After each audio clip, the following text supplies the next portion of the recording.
When I did the Pressing 70 project, everyone thought it was wonderful. I had my manifesto, my rules, and I got rid of lots of stuff. Most people thought I got rid of everything. Superfluous, but I didn't. There's this room here. Nobody can go in this room.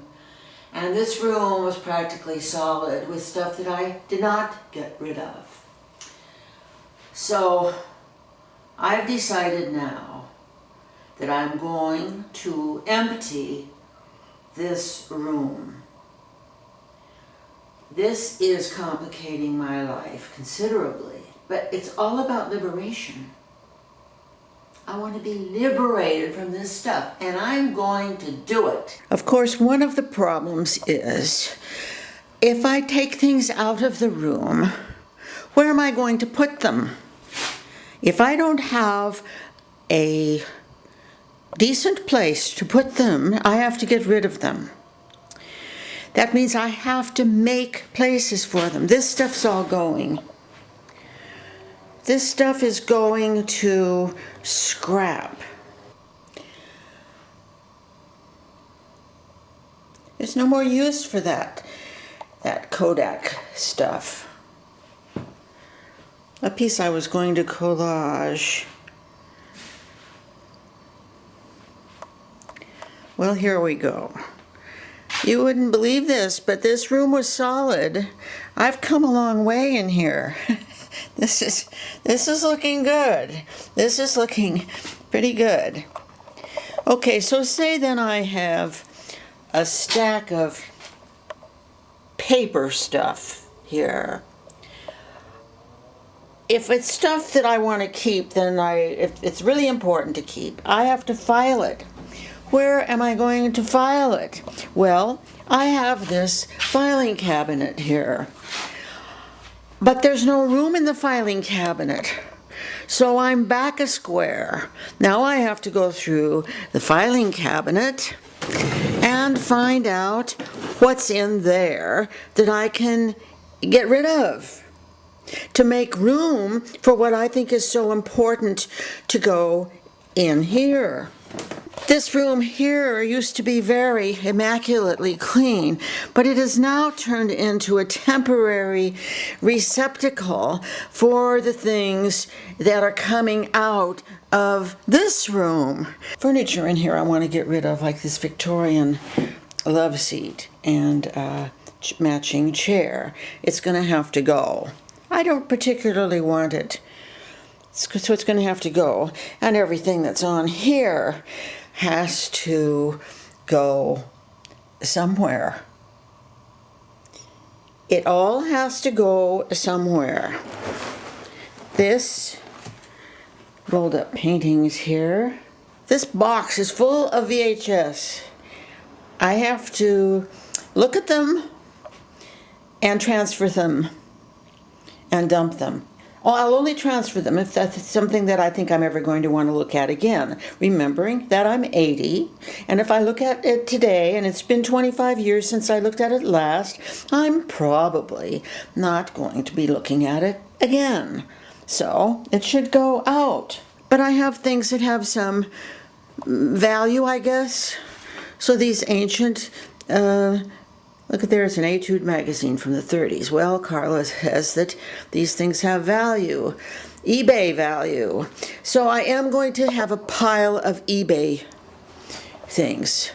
They'll go in a certain place and hopefully get dealt with.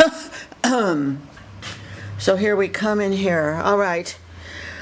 If there's things up here that I want to put in drawers, then I have to get some empty drawers. That means I'm going to have to get rid of some stuff that's in the drawers. A lot of it's fabric. Am I going to be sewing all this stuff?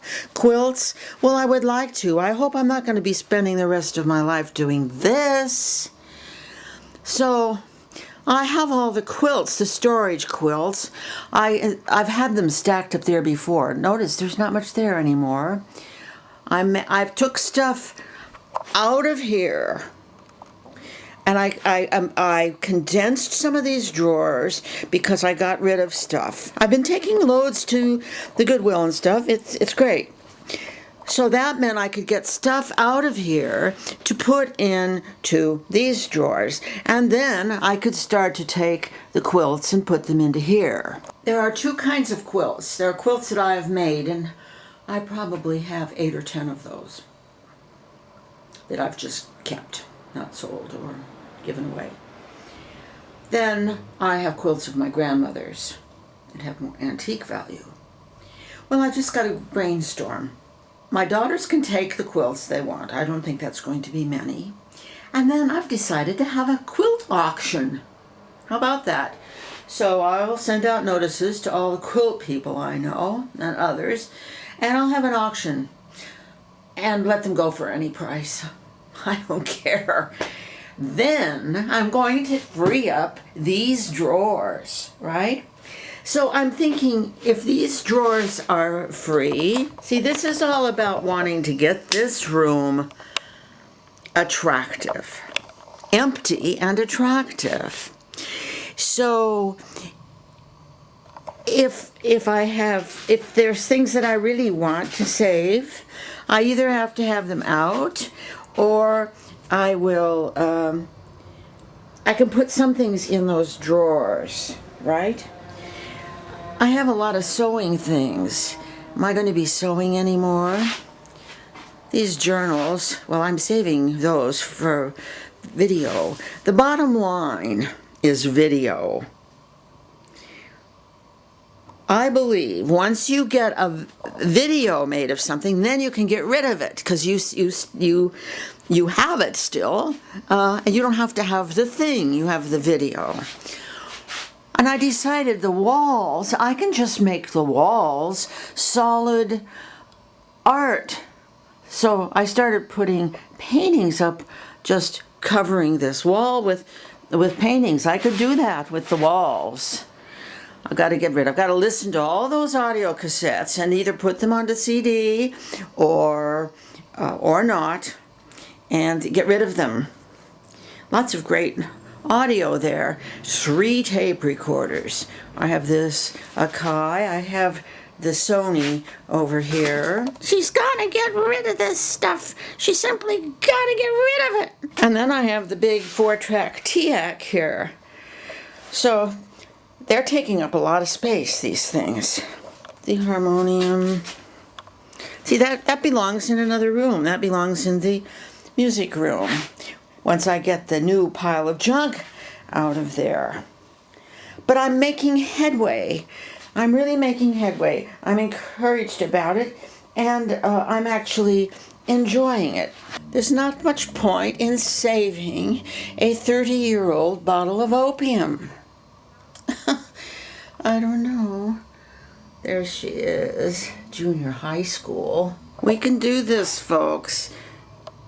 All of those things, I can make videos out of these things, right? They'll make great videos, and then they're out of here. Since I have limited storage space, everybody has limited storage space. That means I cannot keep everything.